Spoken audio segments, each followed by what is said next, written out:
Welcome back mga kaaldab. Ito na naman po ang inyong lingkod, si Mr. Destiny.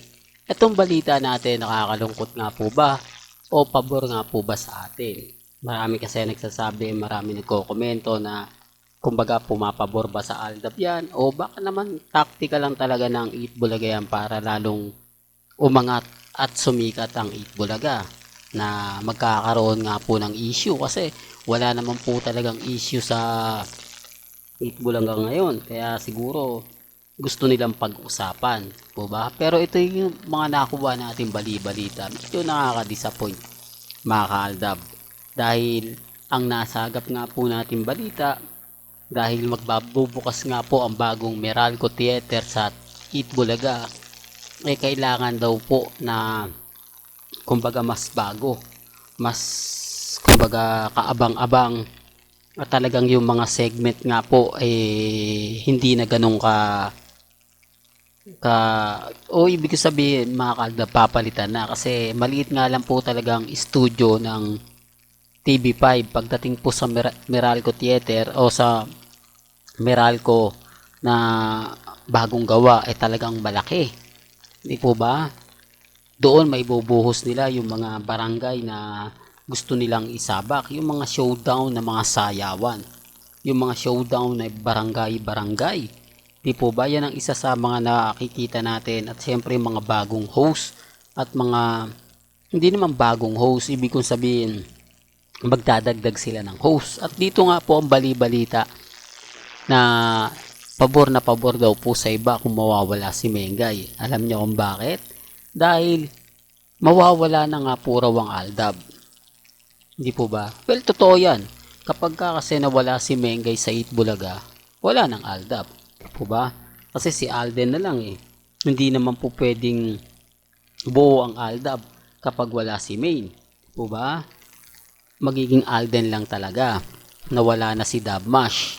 Kaya nga sabi ko sa inyo mga kaaldab, ito'y pwedeng taktika to para makagawa ng bagong record ang Itbulaga kasi habang naandyan daw po ang aldab sa Itbulaga o habang kumbaga nasa history pa ang aldab ay hindi po sila makakagawa ng bagong record.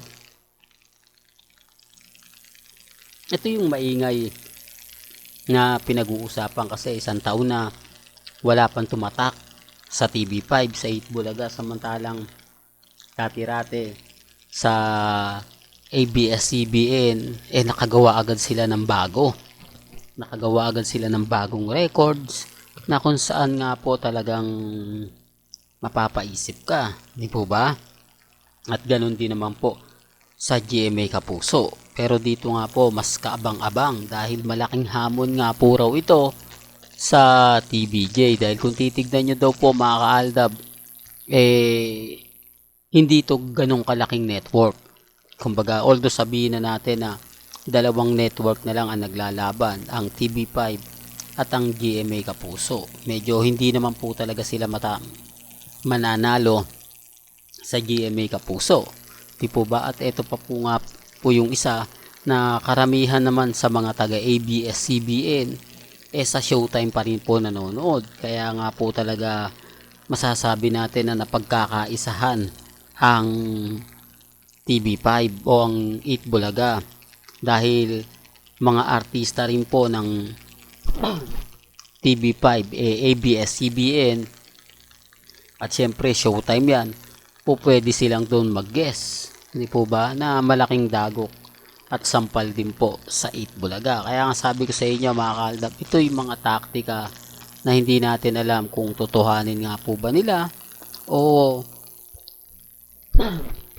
kumbaga ano lang, moro-moro lang o kwento-kwento lang mga kalda para maging trending sila. Di po ba? Pero bago nga po pala natin ituloy itong magandang update natin, kung bago ka lang sa channel na to at isa kang true-blooded Aldab Nation na nagmamahal kina Mengay at Tisoy, tama po ang channel na pinuntahan mo. Kaya consider na po kitang bagong subscriber at huwag mong kalimutang i-share ang mga video po natin sa mga mamis, sa mga titas at sa mga senior. Remind ko lang po dun sa mga taong dumadaan, sa mga taong bumibisita po. Alam nyo mga kaaldab na nakapagtataka, hindi po ba, na may mga ganitong bagay na desperadong galawan na nga po ba ito? O talagang matindi na galit nila kay Mengay? Hindi po ba? Yung iba kasi nagre-react, tama yan, ganyan ang gawin nyo. Kasi kung mawawala nga naman ang Aldab, kung sila Mengay at si Alden ay hindi na kumbaga hindi na mabubuo, hindi na posibilidad na mawala talaga, di po ba?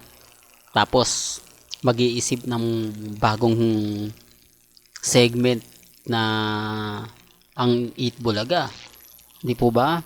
Yung segment na tatatak sa kanila at makakalimutan ang Aldab.